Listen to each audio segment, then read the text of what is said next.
Greetings and welcome back, one and all, to Pillars of Eternity, where we are just about to speak with the head warden. Have you learned anything of interest? I found records that Azo may be running some questionable experiments. Experiments? Cadman Azo is in charge of patient welfare now. He's not authorized to run any more experiments. I am disappointed in Cadman. I had hoped he would be the one to guide your inquiry. He'll be in his office or in the patient wards. I'm granting you immediate access so you can find him. No doubt you will wish to speak with him further on this matter, and I, for one, am curious to know what he might have to say. Tread carefully in the wards. There are a few dangerous cases. I would ask also that you do your best not to agitate the patients. They have enough troubles as it is. Very well, that is a fair thing to say. Right, we've now got to interview Graham in the North Ward. Oh, of course, yes, because Graham was the one who was being helping with the experiments, or rather being experimented on. Graham may be able to shed light on whether Azo has been working with the Laden Key. Indeed. Okay, well, let's head back downstairs then. Now, I am going to stop being such a miser with my camping supplies, because Sigani needs a sleep, and Alof needs a heal, and everyone kind of needs a heal, so let's go ahead and camp, rest. But this is going to take precious time off our time before going back to the castle. Now, one thing has actually occurred to me. Now, I'm recording all of these in a batch so that I can have them uploading whilst I'm on holiday, so if anyone has already said this in the comments, I'm sorry for ignoring that, or appearing to ignore it. However, one thing I noticed, auto-resolve, manual resolve. Perhaps if I'm just there, I can just say manual resolve, and it'll force the fight. So maybe I don't actually have to wait. Which is interesting. The head warden says you can go in. Be careful in there. We'll try. Let's see what lies this way. Freyol, Sanitarium guard. Flesh construct. Oh my lord. Okay, close the door. Let's start with Freyol. Freyol, a curved spine twists this woman's posture forward, her greasy hair draped over her large eyes like vines. She smiles at you. You must be visiting someone. Then, noting your appearance, she adds, a friendly visit, I hope.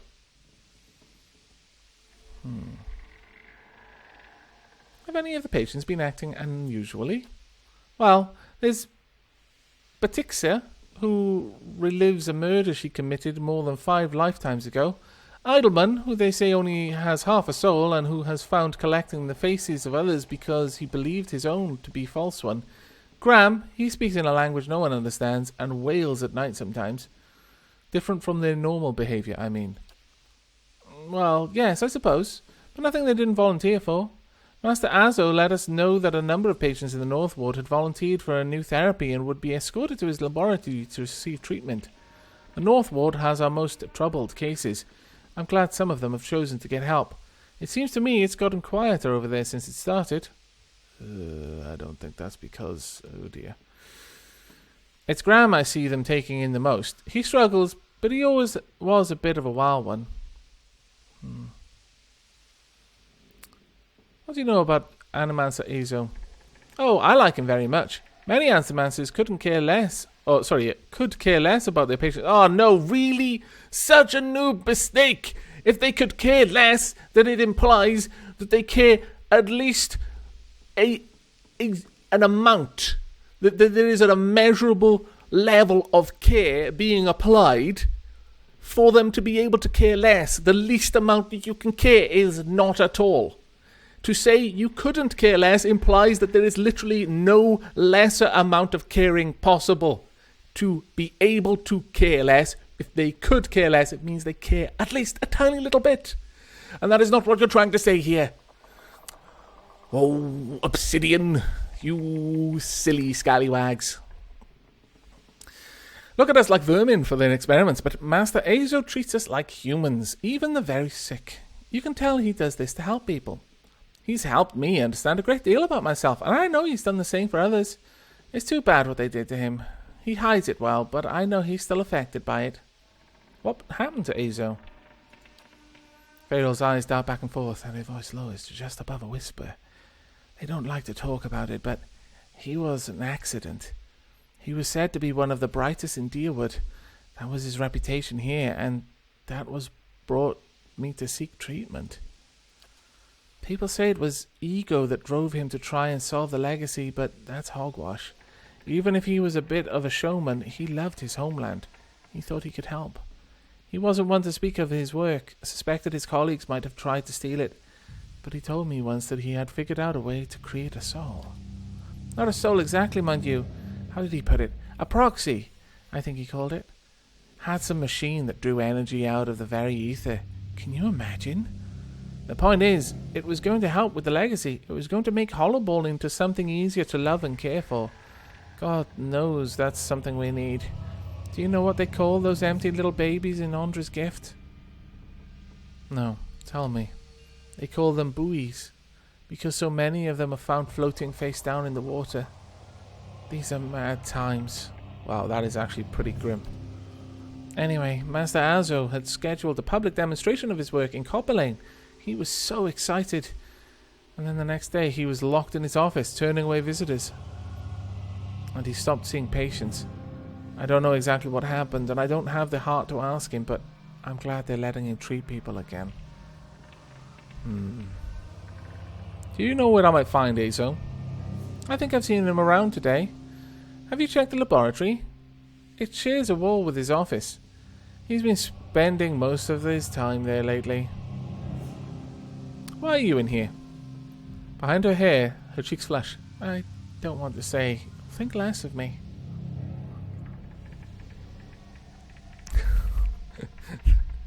Wow, Glendur. Smooth. You can tell me. I'm going crazy too. No, don't say it like that. Although it's this kind of camaraderie, it's still not going to make them feel any better. When you blush, it brings out the colour of your eyes. Her blush deepens, and she ducks her head forward to bury her face deeper beneath her hair. These last few years haven't been kind to me. They haven't been kind to anyone, really. I try not to think of it as personal. I lost my husband and both boys in the Saints' War. My daughter, the legacy took her before she was ever mine. I made do. What else can you do? I moved into a tiny place in Andra's gift, got by mending clothes and on the kindness of strangers when I had to, but I was surviving and the gods were watching over me. I could live with that. Then one day this nobleman comes in, wants his fancy gown fixed. Gorgeous thing. Woman. This shade of blue I'd never seen before, only I had. I looked at it, and it reminded me of something I had what they call an awakening. I remembered being a noble woman myself in another life. People doting over me, men doting over me. Me! The best food, the most beautiful home, all the things you'd never dare to dream of, they were mine. It was poison knowing that. All those things I had that I'll never have in this life. It did something to me. My food started to taste rotten. The walls of my little room seemed to close in around me. I stopped being able to sleep in my own bed. So I came here. It was that or break into the estate and start ordering servants around. It seems like such a silly thing to worry about. You don't have to tell me, but I can't get past it, and I start to wonder, did the gods choose this life for me? And if so, what terrible thing must I have done to deserve it?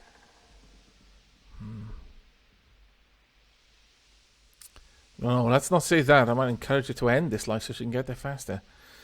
Maybe the gods took offense at your overindulgence. Nobody deserves to go through what you've gone through. You had it right before. There's nothing to do but live with it. Go with something else. Maybe you'll get there again one day. Maybe the gods took offense at your overindulgence. Nobody deserves to go through what you've gone through. I don't know. It kind of belittles. No one deserves anything. No one deserves to go through good things either. You know, do as much as you want, but you don't really deserve it. It's just fate and luck, and we make our own, really. But so you don't deserve the bad things. You don't deserve the good things. They just happen. Life just is. You had it right before. There's nothing to do but live with it.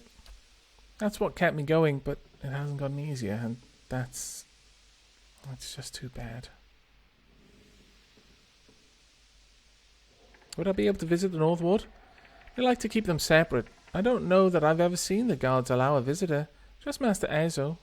You might ask him. He's very sympathetic. Okay. Farewell. She was lovely. Freyol, I hope things get better for you. I really do. Damn it, Aloth. Those notes might have been able to help someone like Freyol. You scallywag. Freyol mentioned that Cadman Azo is the only one with access to the North Ward. Very well. Sanitarium guard. If you're here as a client, you'll want to be talking to an animancer, not to me. The construct turns its head towards you and watches warily. Patience. Master Azo said he'd make me better soon. I've been hearing screams in the night.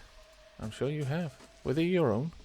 Crooked chalk tally marks cover the surface of this table. No, I'm not going to take this from them. They can have it. In fact, you can have some more. The children they keep down here, pure evil in their eyes. They said I can't leave yet. Possibly ever. The crooked boards show deep gouge marks. They're spaced like fork or elven fingernails. I don't like this place.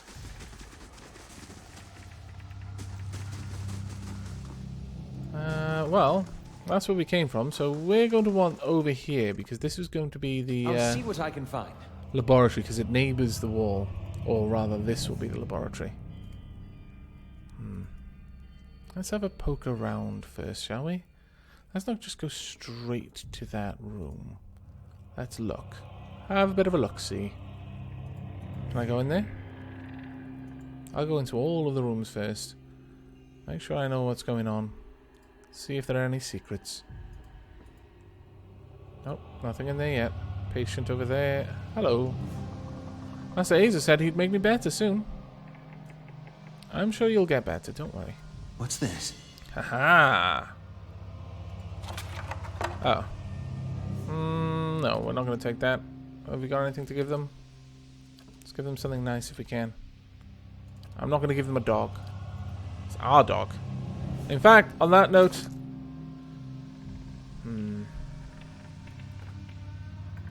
There we go. We're going to bring out another pet for a little bit. You've been in someone's inventory for far too long. I've been hearing screams in the night. Again, I'm given to wonder, were they yours? What about up here, then? Flash golem... flash construct, rather. Children they keep down here. Pure evil in their eyes. What about in here? Nope. Hello. No speak. Alrighty. Okay then, we are off to discover what there is to discover in this laboratory. Anyone in here? Oh, there is. Do I really want to talk to him yet? Some churns and bubbles in this tank. I'll handle this. Lockpicks required. 7 party lockpicks. 13. Do you want to pick the lock? Yes. It's done. What do you get? Raven Wing. Unique mace. One-handed. Speed average. Interrupt 0.56. Damage reduction. Coordinating. Damaging 3. You know what? Let's give this to you. We'll see how that actually stacks up with what you've currently got. Right. Eder. You've currently got Gorn's share. So let's have a look at this. Converts grazes to hit, draining and fine. Damaging 3, plus 45% damaging. Coordinating, plus 4 accuracy when attacking same target as an ally. Plus 25% damage when attacking same target as an ally. That's actually quite nice. 3 damage reduction bypass. Legend tells of a druid, wise and powerful, who travelled accompanied by a flock of ravens. In battle, the druid would assail his enemies with his mace, while the ravens descended in chaotic swarm, distracting and flanking his foes. Years of coordinated attacks and the druid's lingering magic are said to have gifted his mace with an enchantment that lends the wielder similar gifts. The mace is finely wrought and lightweight, making it maneuverable, if not very resistant against direct attacks. Against a distracted opponent, however, a single blow often proves quite sufficient. That's actually quite nice. Fine, plus 4 accuracy, plus 15% damage. Draining, 12 to 17. This is 18 to 26. Speed average. Speed fast.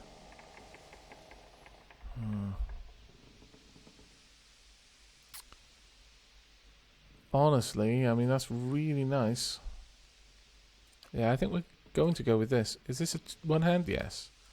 Okay. There you are. This can possibly go to Kana. Yeah, you can have that there.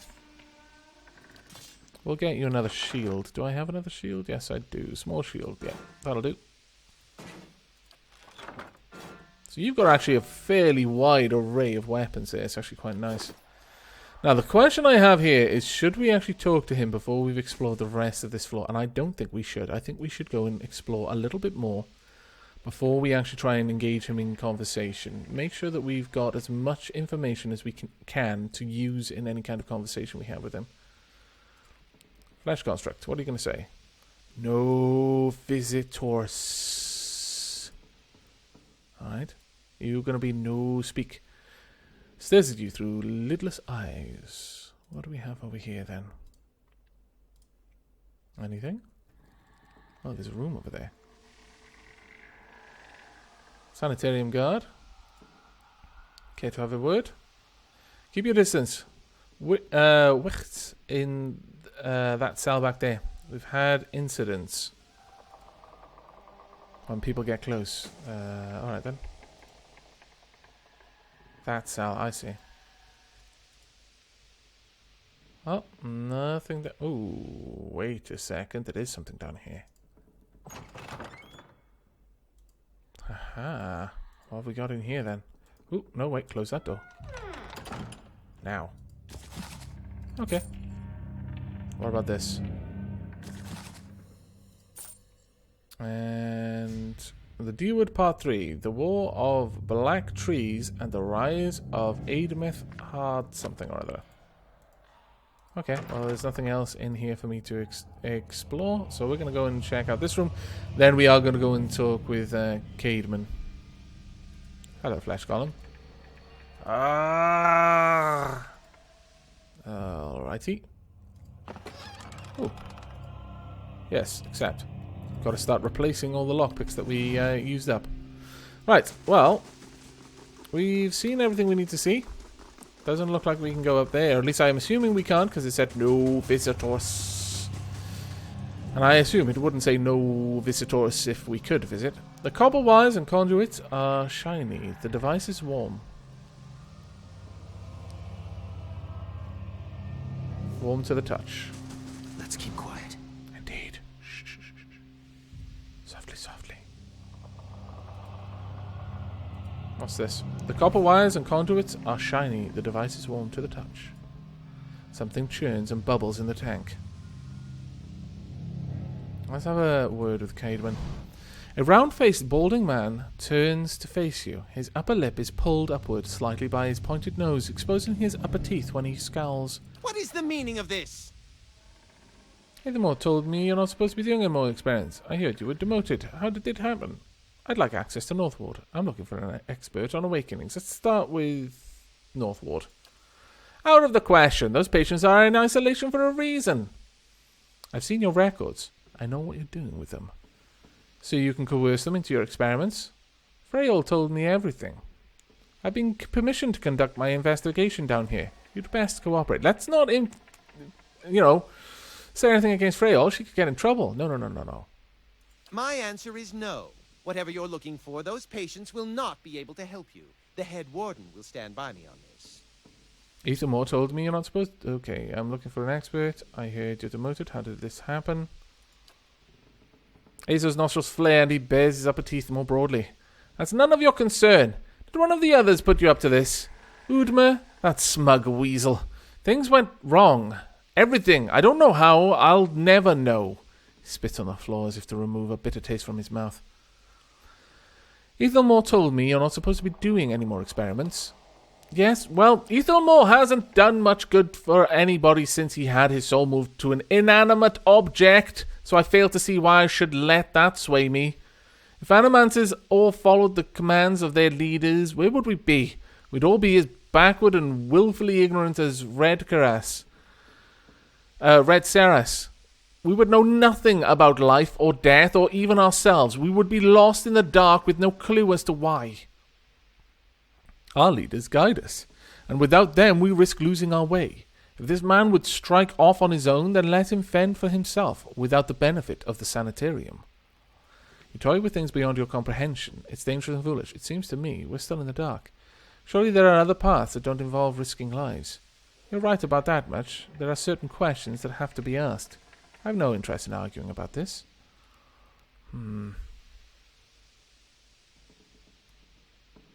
I think Glendur would feel that experimentation was fine, but it needs to be careful. It seems to me we're still in the dark. Is that a reason to stop trying? No. Shall we remain in the dark until the end of time and have the last breath of the last person alive be breathed in ignorance?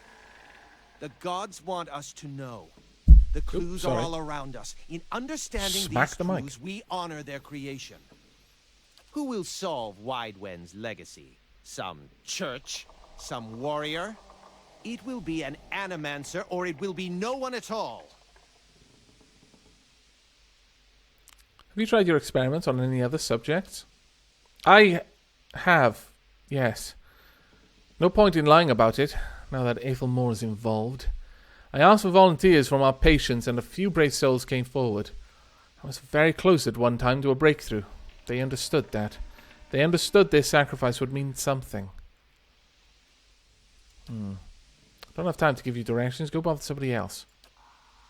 Well, that didn't give me what I wanted. What is it now? I want access to the wood.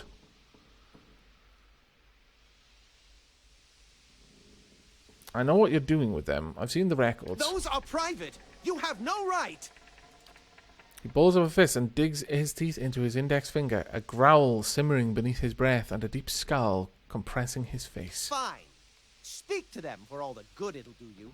I'm sure the discussions will be fascinating. Pulls a heavy key from one of his pockets and nearly slams it down on the floor before handing it to you. Oh, well, that's all I wanted. You silly little animancer, you.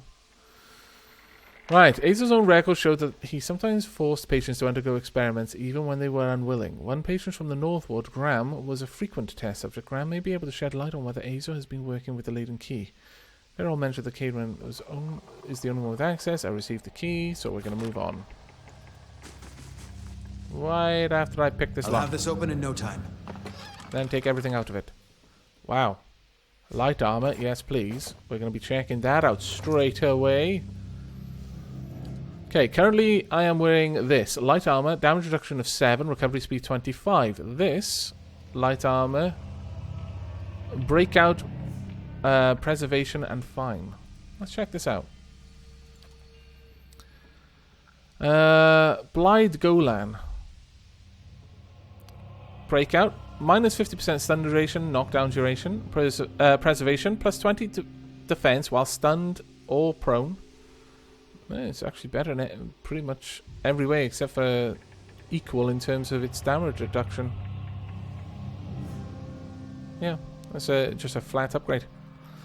Blithe Golan, Wolf Heart, is said to have been blessed by the law of the hunt himself, Lord of the Hunt. A human hunter showing skill with a bow and arrow beyond any before seen. Caught Galawain's attention one day. Galawain proposed a bargain. If the hunter could best him in a hunting contest, Galawain would present her with armor that would bestow upon her the power of a wolf. For a week, both hunters tracked their respective quarry through the woods, and when the contest was ended, the hunter had felled the more game. True to his word, Galawain presented her with Wolf Heart, which gave her the crafty and evasive nature of its namesake. That's actually pretty cool. Also, the name kind of caught me there, because it's very, very similar to the word for wolf in Welsh. Okay, right, now we've got a key. Let's get up there.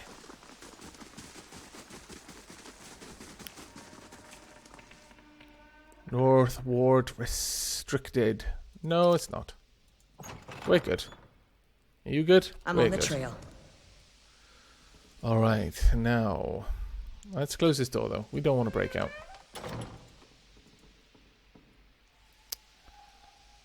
Which one is... I think it said in the notes which one he was at, because I don't want to talk to the ones that aren't him. The Midnight Man... Graham. So his male approximately in the 30s, result as fragmentation. As a result, his ideal assassin, however, experiences cause severe pain and induced panic. I have had to enlist the aid of the guards and transported him for more recent procedures. Okay, it doesn't actually say. I thought it might have said which one he was close to. Is this my face? Tell me. Okay, so you're the one who's like stealing other people's faces because you don't think it's yours. Nope. Okay, what about you? Thundering sky, rain of blood, innocents must drown! Wow. This man has the look in his eyes of a hunted animal, and at your approach, he staggers backwards to the far corner of his cell, halfway appearing as though he would climb the walls if it would get him further away from you. He cries out, a bizarre, primal utterance like nothing you've heard. You can't hide from me, laden key spy. That would be interesting. I need to ask you some questions. Graham looks at you blankly. It is unclear whether he understands you or not, but his panic has momentarily subsided. He opens his mouth to speak, but the words that come out are half-formed, as though his tongue were cut out. They are impossible for you to discern, if indeed they are words at all. I don't think he can speak anymore. Not words, at least. This is monstrous. Azo ran experiments on you against your will, didn't he? Freyol said you were being treated by Cadman Azo. There are things I need to know from you. I'm going to learn them whether you're or not you can speak. Oh, damn it. Perhaps if we had Perception 13 we could lip read. He looks at you with uncertainty, slowly, tentatively steps closer to the front of his cell, and as he does so, for the first time you can perceive his soul within your ken. It is misshapen, as though maimed by some jagged instrument, and large expanses of it have been gouged out entirely. You feel no barriers of resistance. If you wanted to, you could look further into Graham's soul. That is exactly what I want to do. Peer into Graham's soul. You project outwards towards the main soul in front of you, merging with it, its confusion and fear becoming yours as it whisks you into its depths. You're in your cell. A key turns, the door breaks open on neglected hinges. Thoughts come to you in waves, incomplete, broken, fearful. Standing at the door is a rotund, balding man. His upper teeth and pointy nose remind you of a rat. He beckons you, apologetic. You don't want to go. Anything else. In your mind is a single word, and the word is no. But it dissolves before it reaches your lips. You press against the back wall, concerned. You cry out. In darkness you fight against unseen restraints. You cannot move your arms or legs. A man walks into the room carrying a lit candle, its meager flame casting long shadows across books and machinery. Straps bind your arms and legs. Cold metal circumscribes the crown of your head and the breadth of your chest. The man is sorry. He is in need of raw materials. They dismantled his work and he needs another source. He needs to show them he was right. He thanks you. Then he turns a knob and you feel yourself begin to crack from within, and you can feel pieces of you torn away, like having your insides chewed by a horde of rats. You're screaming, a scream you can barely hear. Another night, heavy footsteps outside the door, coming for you. You look through a slit in the door, the flesh giant, the artificial being just outside, but facing left, facing the end of the hall, the boy there. The boy looks with interest at the giant, then collapses to the floor like a shed snakeskin. The giant convulses for a moment, then rights itself, turns away, and leaves. Decouple from Graham's soul. So, what's that about the boy? Graham looks at you, still wide-eyed but somehow more present. He nods at you, then walks back to the end of his cell. Speak to the patient at the end of the hall. Well, I'm afraid this is going to be another bit of a cliffhanger here. What interesting things we've found. It's Speak to the patient at the end of the hall. A look into the soul of the half-crazed patient named Graham revealed strange behaviour by a boy at the far end of the North Ward. We're going to find out what that boy has to say in the next episode. I do hope you've enjoyed this one, though, and will be joining me for the next. But until then, and as always, do take care.